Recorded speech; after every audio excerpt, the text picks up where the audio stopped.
Benteng kekayaan terakhir arwah Pak Long.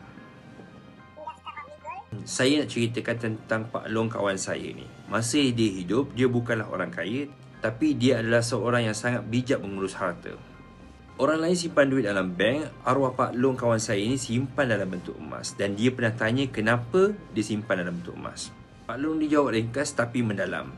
Emas ini adalah merupakan benteng terakhir dalam hidup aku. Masa tu kawan saya ni tak faham pun. Tapi selepas dia meninggal, barulah kawan saya ni tahu. Perniagaan Pak Long dia pernah jatuh teruk. Bank pernah bekukan aset dan juga akaun bank dia. Rumah pun hampir dilelong, tapi ada satu harta yang tidak disentuh oleh siapa-siapa. Emas yang disimpan diam-diam dan bertahun-tahun.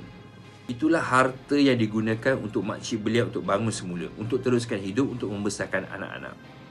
Masa tu kawan saya barulah ada sedar apa maksud benteng kekayaan. Emas tidak berada di dalam akaun bank dan tidak boleh dibekukan oleh kerajaan. Nilai ini tak jatuh kosong walau apa pun terjadi. Sebab tu pakar keuangan sarankan kita simpan sekurang-kurangnya 10% aset dalam bentuk emas sebagai pelindung, sebagai benteng, sebagai harta terakhir yang boleh kita pegang. Untuk memulakan simpanan emas bersama Public Gold, anda boleh hubungi saya dan jangan lupa follow, share dan juga like untuk info lain tentang emas.